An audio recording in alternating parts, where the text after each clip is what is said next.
আজকে আমরা পড়ব গতি আসলে কি, গতি সম্পর্কিত সব কিছু জানবো। তো গতি কি? গতি হচ্ছে, গতিকে আমরা বলি আসলে মোশন, মানে ইংরেজিতে আমরা বলি মোশন। তো গতি কি? গতি হচ্ছে সময়ের সাথে কোনো বস্তুর অবস্থানের পরিবর্তন। অর্থাৎ 2 সেকেন্ডে বা কোনো একটা নির্দিষ্ট সময়ে একটা বস্তু যদি এই অবস্থান থেকে পরিবর্তন হয়ে এই অবস্থানে আসে, তখন আমরা এই প্রক্রিয়াটাকে আমরা বলবো গতি। তো মনে করো এই বস্তুটা এই অবস্থান থেকে এই জায়গায় আসতে সময় লাগছে 1 সেকেন্ড। এই সময় সাপেক্ষে বস্তুর যে পরিবর্তন ঘটলো, এই পরিবর্তনটাকে আমরা মূলত বলবো গতি। আর স্থিতি কি?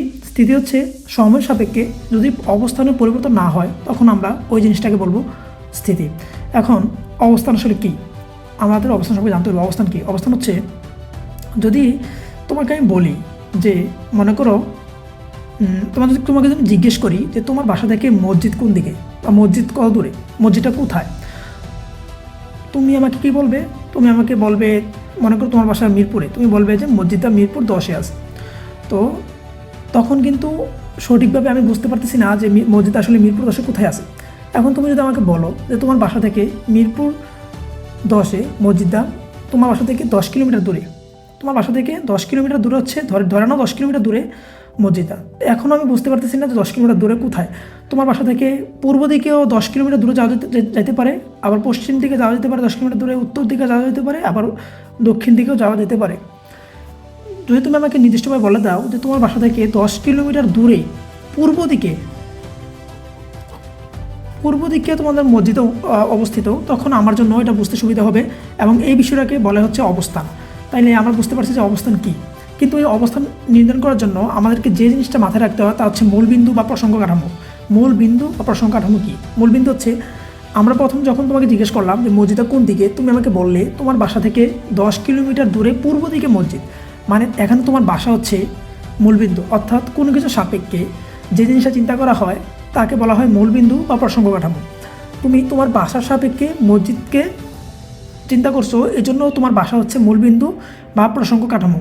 এখন প্রশ্ন হতে পারে যে মূলবিন্দু বা প্রসঙ্গ কাঠামো কি সবসময় স্থিতিশীল নাকি সবসময় গতিশীল হতে পারে? তাহলে তোমাকে আমি একটা প্রশ্ন করি। মনে করো তুমি এবং তোমার বন্ধু একটা ট্রেনের মধ্য দিয়ে যাচ্ছ, তুমি এদিকে বসে আছো, তোমার বন্ধু এখানে বসে আছে। আর এখান থেকে মনে করো তোমার আরেকটা বন্ধু তোমাদেরকে বিদায় দিচ্ছে। এখন ট্রেন চলতেছে মনে করো 10-20 কিলোমিটার পার আওয়ার বেগে। হ্যাঁ, তাইলে তোমার বন্ধু সাপেক্ষে তুমি হচ্ছে স্থিতিশীল। তুমি বলতেছো তুমি তোমার বন্ধু সাপেক্ষে তোমার স্থিতিশীল, কোনো অবস্থানের পরিবর্তন নাই। আবার তোমার বন্ধু বলতেছে তোমার সাপেক্ষে এই বন্ধু স্থিতিশীল, কিন্তু তোমার এই বন্ধু বলতেছে যে তার সাপেক্ষে তোমরা দুইজন হচ্ছে গতিশীল। মানে তার সাপেক্ষে এই ট্রেন সম্পূর্ণটার অবস্থানের পরিবর্তন করছে, কিন্তু তোমার দুজনের মাঝখানে কোনো অবস্থানের পরিবর্তন ঘটে নাই। তাহলে কে সত্য? তোমরা দুজনের মধ্যে কেউ কি আসলে প্রসঙ্গ কাঠামো হতে পারবে, বা তা সেও কি প্রসঙ্গ কাঠামো হতে পারবে? বাস্তবতা হচ্ছে সমবেগে চলা যে কোনো বস্তু প্রসঙ্গ কাঠামো হওয়া সম্ভব। এই ক্ষেত্রে ট্রেনের ভিতরে একটা সিস্টেম এবং ট্রেনের ভিতরে বাইরে যেটা আছে ওইটা আরেকটা সিস্টেম। ট্রেনের ভিতরে একটা সিস্টেম, এই সিস্টেমের ভিতরে তোমরা দুইজনের সাপেক্ষে প্রসঙ্গ কাঠামো, যেমন তোমার বন্ধুর সাপেক্ষে তুমি প্রসঙ্গ কাঠামো এবং তোমার সাপেক্ষে তোমার বন্ধুর প্রসঙ্গ কাঠামো। ঠিক তেমনই যদি আমরা সম্পূর্ণ ট্রেন সহ মানুষটাকে একটা সিস্টেম চিন্তা করি, তখন এই তোমার বন্ধুর সাপেক্ষে তোর বন্ধু হচ্ছে প্রসঙ্গ কাঠামো, তোমার বন্ধু স্থির, আর তোমরা দুজন হচ্ছে গতিশীল, সময়ের পরিবর্তন হচ্ছে, মানে তোমরা দুজনের অবস্থানের পরিবর্তন হচ্ছে। যদি আমরা বলি যে আসলে প্রসঙ্গ কাঠামো যে থাকলে চলমান অবস্থায় কি প্রসঙ্গ কাঠামো সম্ভব কিনা, পৃথিবীতে আসলে কোনো কিছুই একবারে প্রসঙ্গ কাঠামো যদি চলমান না হয়, মানে একদম মূল বিন্দু বা পৃথিবীর কোনো কিছুই প্রসঙ্গ কাঠামো একদম স্থির প্রসঙ্গ কাঠামো পাওয়া সম্ভব না। কারণ হচ্ছে পৃথিবী হচ্ছে ঘূর্ণয়মান। পৃথিবী প্রত্যেক মুহূর্তে সূর্যকে কেন্দ্র করে ঘুরতেছে,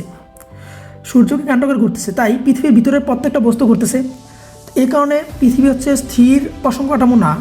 আবার তুমি যদি বলো যে সূর্যকে আমি প্রসঙ্গ কাঠামো ধরবো, তাহলে সূর্যও কিন্তু গ্যালাক্সিকে কেন্দ্র করে ঘুরতেছে, তাহলে সূর্য কি স্থির প্রসঙ্গ কাঠামো না।